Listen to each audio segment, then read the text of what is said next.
What's poppin', beautiful people up in YouTube land? I put the 3 and G value, feel me? In this vid right here, he was the cockiest NBA player ever. The story of Gilbert Arenas.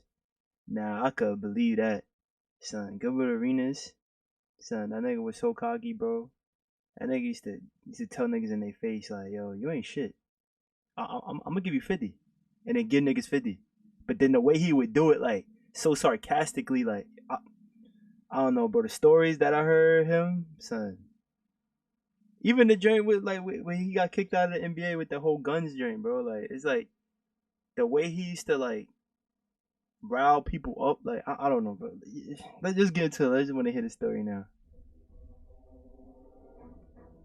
At the start of this millennium, the NBA had its fair share of cocky players, gunners who wanted the ball in their hands as much as possible. Yet, if you can back your words with your play, that's anything but criticism. It's not a secret that Kobe Bryant and Hey, Allen Iverson were among the league leaders in points per game, in part because they had the belief they could score every time they were on come offense. off. Yet, one player may have topped even their level of cockiness. Enter Gilbert Arenas. What up everybody, my name is Stefan and this is Heat Check. Let's get into it. The 2012 NBA Draft wasn't the first time that the Golden State Warriors managed to find a player in the second round that would prove at least a better fit and at most a better player than the guy in the first round. Taking Draymond Green with the 35th selection in 2012 after That's Harrison a great Barnes had come selection. 7th and Festus Ezeli 30th can be considered the younger cousin of what transpired in 2001. In that year's draft, the Dubs, who had finished 17 and 65, took Jason Richardson with the 7th pick. Don't get me wrong, Richardson had a more than solid stint in the Bay Area, averaging more than 18.5 points per game there in 5.5 seasons. Yet, at the start of the second round, the Warriors took Gilbert Arenas, Gilbert who had averaged Arenas. 15.8 points at the University of Arizona. Agent Zero had decided on that jersey number in college because, as he said, 0 is the number of minutes people predicted I would play my freshman year in college. Entering the league, Arenas had a solid first season statistically, especially In fact, I heard that he could have went higher in the draft,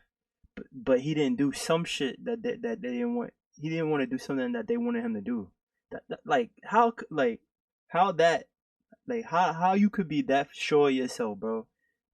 That's lit, bro. That nigga is that sure of himself that he could do something like that, bro. Like I remember it was him, Richard Jefferson, and it was somebody else that they was talking about that. That's crazy, so. second round rookie standards, with averages of almost 11 points, 3.7 assists, and 1.5 steals, while hitting 34.5% of his 3-point attempts. His 32 points against the Los Angeles Clippers on March 21st, 2002 didn't make many headlines, mostly because the Dubs lost that game and because the team was once again awful, ending the season with a 21-61 record. However, Damn. it did show that Gilbert had potential. Arenas' rookie campaign showed a lot of promise, so when the new head coach Eric Musselman came in the summer of Muscleman. 2002, he made the guard a starter, a decision that would have major consequences. Agent Zero justified the coach's trust in the best way possible. Starting all 82 games, the guard's production increased so much that even the casual NBA fan now knew his name. Arenas averaged 18.3 points, 6.3 assists, and That's a big 4.7 boards per game, and even slightly improved his 3-point accuracy despite attempting almost 4 threes per contest. Somewhat ironically, his best game that year may have come against the Washington Wizards, which included wow. Michael Jordan in his final year. Arenas gave Jordan's team all they could handle, Wow, scoring yeah, 41, 41. including 4 3-pointers in a Wizards victory, while adding 6 boards and 5 assists. And that's not by accident. Check out the interaction that MJ and Gilbert had in '99 that he still remembers to this day. He said, "You remind me of a player on my team." And no discredit to the player, but when he told me the player's name, I was really pissed. So he was like, "Yeah, you remind me of this player, that played with me." And I'm like, "Oh, Scottie Pippen? Yeah, Scottie, yeah." He was like, "Randy Brown." Nah, bro. I'm not gonna hold you, bro. I'll be tight too. Like, who? What? Look, I'm gonna give you 50. Fuck out of here. I don't give a fuck if I looked up to you, bro. I'm killing your shit, nigga. That's how Iverson looked at it too. He said, "You bitch." He said, "What?" Alright. I'm gonna let that slide, Jordan. I'm gonna let that slide. I'm gonna bust your ass. Cross. Give me that. You know what I mean? And I said, who? He's like, Randy Brown. Randy Brown. What are you talking about? First of all, I'm scoring 40 a night against high level. All those guys is ranked. You got Darius Smiles, you got all. These are #1 guys. They're in college too. And you're calling me Randy Brown? Like I'm. The fuck is Randy Brown? What are you talking about? Knowing what we know now, you can see why Arenas was particularly motivated against MJ. Speaking of cockiness, this is how I'm gonna talk about today's sponsor. So let's see if I can hold it till the end. Well, that's Jordan too. At the thing, he's not going to tell you something that he So yeah, going to make you hide yourself back until to the you see something. 02-03 season. Though the Warriors had a solid, by their standards at the time, 38-44 record, they once again missed the playoffs. Arenas, however, at an individual level, was starting to live the dream. He received the NBA's Most Improved Player award and had several months prior been named Most Valuable Player of the Rookie-Sophomore game during All-Star Weekend. Because he was a second-round pick, the capped-out Warriors were unable to match Washington's 6-year, $64 million offer to Arenas, who had completed his 2-year rookie contract. The so-called Gilbert Arenas rule would be introduced several years later to prevent such situations in the future. Agent You know what's crazy? How he said 64? Where it was like a 6-year, right? Right, 6-year, 64 million. Bro, that's nothing compared to now, bro. Niggas is making 64 million in like 2 years, bro. That's crazy. That is crazy. For his part, had decided on heading to Washington after he'd reportedly flipped a coin to determine whether he would join the Wizards or that jersey, he used to go crazy. First Washington. Which one? Do I really want to go all the way East Coast? Or do I want to just stay home? Let me flip this coin. Whatever it lands on the most, I'm going to go opposite. It landed on the Clippers.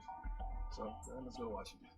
Though his first year in Washington wasn't that different statistically from the previous season, with averages of 19.5 points, 5 assists, 4.5 boards, with 37.5% accuracy from deep, it did include another 40-point game, this time against the Orlando Magic. Arenas, though, once again failed to be a part of the postseason. The following season, however, everything would be different. Gilbert once again upped his scoring, this time to as many as 25.5 points per contest, leading the Wizards to the playoffs, alongside Anton Jamison and Larry Hughes for the first time since 1997. Expectedly, he made his first All-Star team that year and was even named to the All-NBA third team. In the playoffs, the 5th-seeded Wizards faced the Chicago Bulls, with Game 5 being the most interesting and, in a way, his coming-out party on a national stage. With the game tied up at 110, Arenas gets the ball and moves everyone out of the way, shoots over 2 guys at the buzzer, and swishes the game winner. The Wizards defeated the Bulls in Game 6, but were afterwards swept by the Miami Heat, led by Shaquille O'Neal and Dwayne Wade. The following 2 seasons, though, is when he became a household name. Per game averages of almost 29 points, 6 assists, and... What was that game, bro? I remember it was a game, bro. I remember like it was yesterday, watching this as a kid, bro. Where like he shot it, and he hit the game winner. Like it was like almost close to like the half court, bro. He shot it, bro. He was like the first player to do that too, like shoot. Like Stephen Curry range, like before Stephen Curry, like he shot there, and then like he just had his hands like this, like I'm God, is that bro? That watching that as a kid, bro, son, I was like, wow, this nigga is different. 4 rebounds with almost 36% from 3 on 7 attempts over those what 2 game was campaigns that? Don't even begin to tell half the story. Rarely did a day go by without Arenas being in the focus of fans, media, or other players alike. Whether it was him yelling out hibachi, signifying that he was cooking defenders on a hot grill, and then I shot it and I was like hibachi, and it went in, and the guy turned about, what? You just got hibachi, you just got burned. The arm is a hibachi, so when it gets hot, you can't stop it. Oh, that's dope. Why I said, like, hibachi. When I'm shooting, you're sticking me, you're getting cooked. Or as blocked, possibly making him the only athlete to actively block, Agent Zero was in the public eye more than ever. Most interesting though was the so-called Vendetta Tour against Mike D'Antoni's Phoenix Suns and Nate McMillan's Portland Trail Blazers, the 2 coaches that were part of Team USA for the 2006 World Championships, from which Arenas was cut and didn't make the team, and ultimately won the gold medal. In typical Gilbert Arenas style, he tried to go all out against them. So against Phoenix, this nigga got that Michael Jordan gene, bro. Nigga, the littlest things will get that nigga riled up, bro. Son, not that many people have that gene, bro. Where you just like, nigga, just by tying your shoe, or you tied your shoe wrong in front of me, now I'm gonna give you 50, nigga. Agent Zero went off for 54 points, including 6 for 12 from deep in a 144-139 win for the Wizards. Though he didn't fare well against See, the look, Blazers as they that way he's focused shooting strictly at. on him defensively, what's So great. as a kid, bro, watching that shit, I'm like, wow, bro. That's why I think like watching Stephen Curry, bro, is so amazing because like he came into his career doing that, bro. So it's like you looking at like, damn, this nigga is really shooting out of range like that, bro. How like this nigga was doing that way before that, bro. Is that the Suns game wasn't the best one that season. It was the Kobe Bryant-led Los Angeles Lakers that were on the receiving end. 5 days prior to the game against the Suns, Agent Zero had exploded even more. The 60 points, 8 assists, and as many rebounds in LA in a 147-141 overtime win for the Wizards made even non-NBA followers Google his name. Again, in his style, Arenas bowed down to the crowd and Staples at the end of his flashy performance there. Yet, perhaps his most cocky move came against the Utah Jazz several weeks later. He scored 51 points, but what he did on the final possession is possibly the most memorable image of him for fans to this day. Arenas shoots a 3 at the buzzer and turns around with his hands up to celebrate. That's what I'm talking about, yup. Still in the air. Yeah, bro, watching that shit, bro, as a kid, bro, that shit was so lit, bro. So he shot this shit turn like this. I'm God, nigga. That was so amazing. So watching that as a kid, bro, I was like, yo, this nigga is really wow, bro. Why is he blacking like this, bro?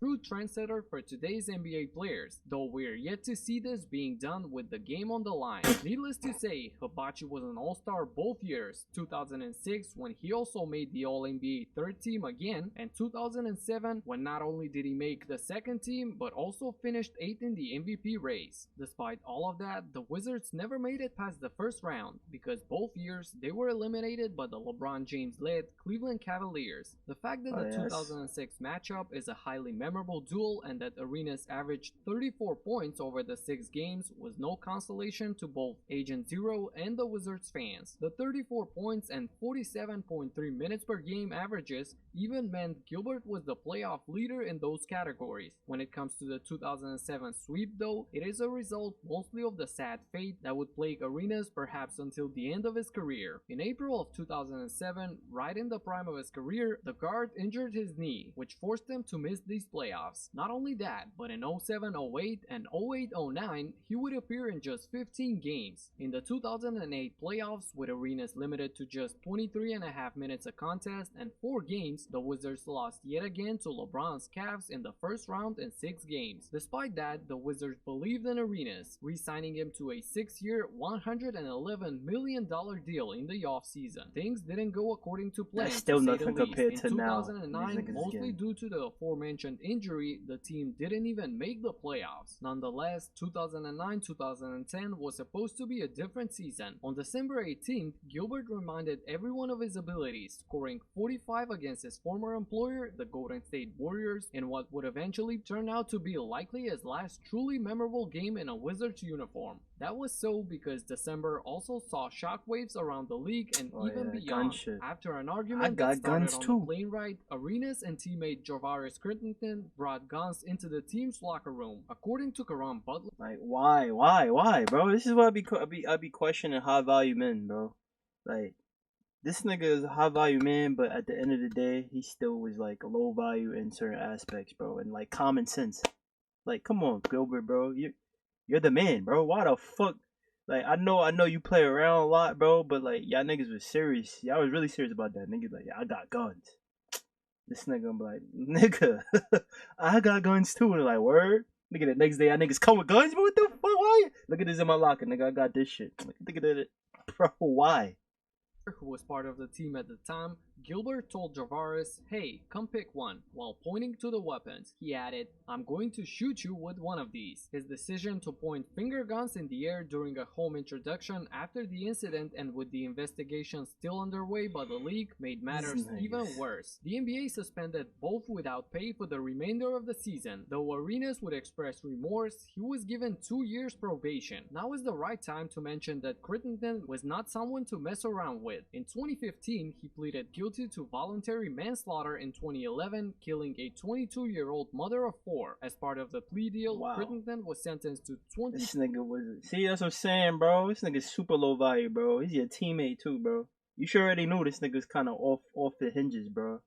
You play around too much, my nigga. Like, this nigga had nothing for himself, bro. Look, shooting it. Whoa, what, 24-year-old? Come on, bro. 3 years in prison. But back to Hibachi now. Considering everything that transpired, it was an open secret that Wizards management were actively shopping him the following season. In mid-December, they found a taker in the Magic, against whom Arenas had scored 31 in the previous month in a somewhat turn-back-the-clock performance. According to an ESPN article after the trade, the Wizards felt that Arenas had trouble committing to the franchise because he felt they didn't do enough to support him in the wake of the gun incident and his subsequent behavior. One reporter noted that Arenas scored 31 against the Magic because he was auditioning for that position. Orlando, after the 2009 finals and the conference finals the following year, went all in, but unfortunately for them, that gamble didn't pay off. It was obvious that Hibachi, who switched his number to 1 in honor of Magic great Penny Hardaway, wasn't the same. Serving as Jameer Nelson's backup, he averaged a paltry 8 points in 21.8 minutes per game with just 2 starts. In the playoffs, where the Magic lost in the first round to the Atlanta Hawks, his minutes average